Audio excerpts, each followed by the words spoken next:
22-year-old Bhanurekha, a techie working with Infosys, drowned in her car as the vehicle was stuck in KR Circle underpass, which is a short distance from Vidhana Sauda. The fire and emergency services saved 5 family members, but alas, Bhanurekha's life could not be saved. Wajjihullah, you know, it broke one's heart, and this is not just a Bangalore story, because we saw the very grand swearing in and everything that went along, but then Sunday was a very sad Sunday. For all the viewers, if you can just take us through what happened in that KR underpass, as it were, Vaji. Well, indeed, Sudha, it is such an unfortunate incident, an incident that nobody had fathomed about. At around 3, 4, it started raining heavily in Bengaluru, and it was all of a sudden nobody had expected rains. It was quite hot till the afternoon, and then it started raining incandescently. And after that, various spots across Bengaluru started flooding. There was waterlogging. There was no place for the water to seep in through these footpaths, and concretization that we've seen around the city. At KR Circle, the underpass that was recently made, that flooded very much, and it was up to 8 to 10 feet is what I've been told. That the water was logging. You could see that the car also was floating. If you could show those visuals to our viewers, though they are very horrific images, but those images clearly give you an idea how deeply the car was submerged. And before that, the driver, there were barricades, is what the police officers are justifying, that there were barricades placed, but those barricades in the windy rains and everything were not there at their place, and there was no proper security or no proper alertness that was put across by police at that spot. The vehicle driver of the vehicle decided that he could try his luck and zoom past that underpass somehow or the other, and he tried to go ahead despite the fact that there was water clogging there.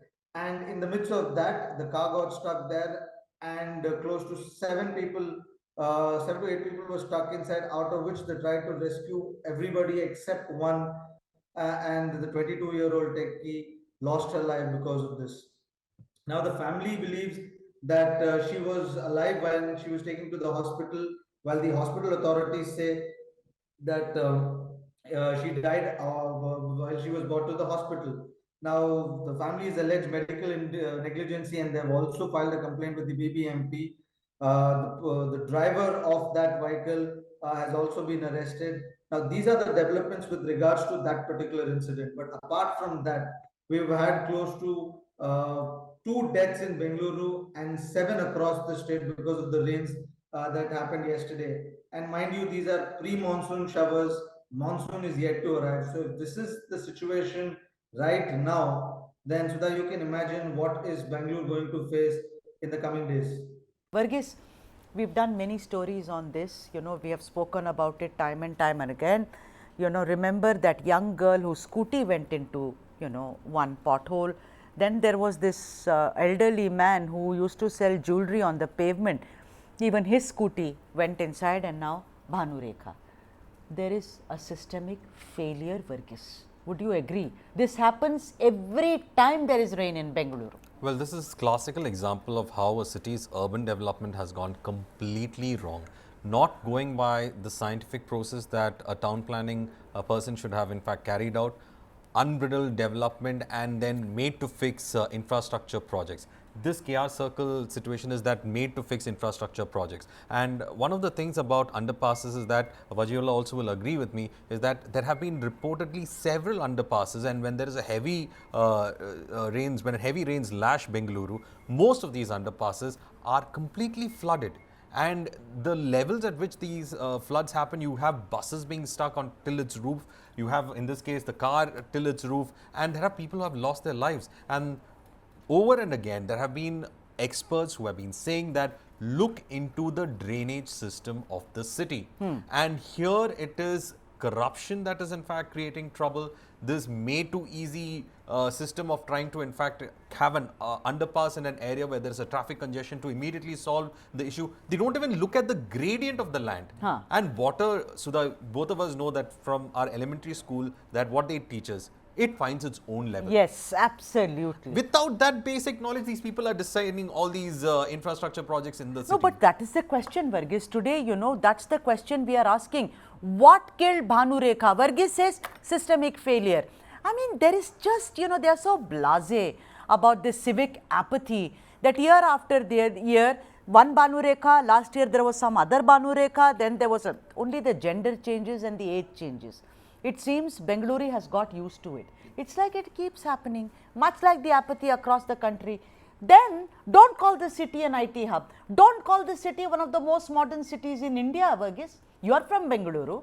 You've grown up there. Don't you think it's gone from bad to worse now? It's become worse to the point that now companies have slowly started shifting their campuses. Right. They're going to Coimbatore, they're going to Hyderabad, they're going to Pune.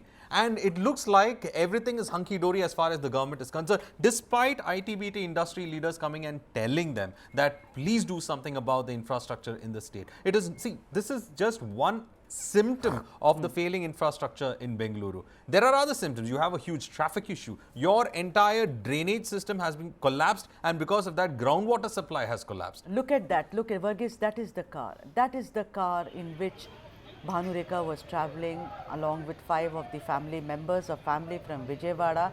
They had started their journey from Hyderabad to Bengaluru. You know, they had come for sightseeing. This is a sight that we are all watching now. Kathyayni, you know, this is a recurring problem. It happens time and time again. Tell me something, BBMP elections have not happened. It's been 2 years and counting. You know, where does people like Bhanurekha's parents go for justice? Where do they go? This is such an unfortunate waste of a death, I'd say, Kathyayni. Not that every death should happen, but this is really a waste. Yeah, our heart goes out to their families. But you know, the whole infrastructure of Bangalore is just devastated because there is no master plan, and also because the decentralized governance that should be in place is not there. The elections have not been held for 2.5 years, which is a violation of the constitution. And we have people taking oath, on the constitution when they come to power. And there is blatant violation. Not only is the election not held, but also the master metropolitan planning committee, which should do the planning, is also not in place. And in fact, we have to mention that in the manifesto of the BJP that was, announced 4 years ago, they had promised to decentralize and get all the institutions working, the metropolitan planning committee and so on. But none of that has got implemented. And it is a great tragedy that the chief minister is in charge of Bangalore.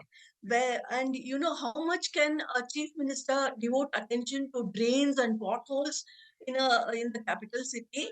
Unless they strengthen the decentralized governance machinery, it is not going to, these problems are not going to be solved. So it is high time they held the election and also formed the Metropolitan Planning Committee. And I would just like to mention that uh, the new manifesto of Congress also is saying that they are going to amend the BBMP Act. But in that also, there's hardly any mention of the Metropolitan Planning Committee or of decentralized governance. Sandeep Anirudhan, we hear a lot of slogans when, you know, when the elections are on, lot of promises when the elections are on.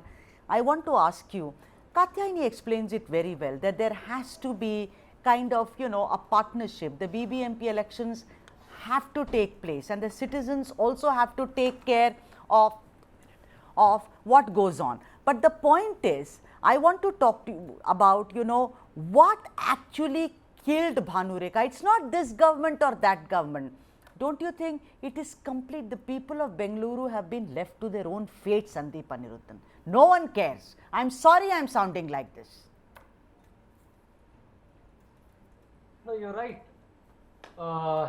If you want me to simplify what killed Bhanurekha, I can explain it in one word, and that word is lawlessness. You might wonder what that lawlessness is. It's very simple. In the Constitution of India, in the 74th Amendment passed in 1992. That is 3 decades ago. It is very clearly defined how a metropolitan city should be governed. It very clearly says a city should have an autonomous planning authority called the Metropolitan Planning Committee, which Kathyayni Madam was referring to. It also defines that the city government should be decentralized, devolved, and it should be unified. All services in a city should be unified under the city government. Thirdly, it allows for civic participation at every level, at ward level, at the city level, and at the planning level. Citizens are to be engaged. If you ask me, all governments over the last 30 years have actually violated the constitution of the country.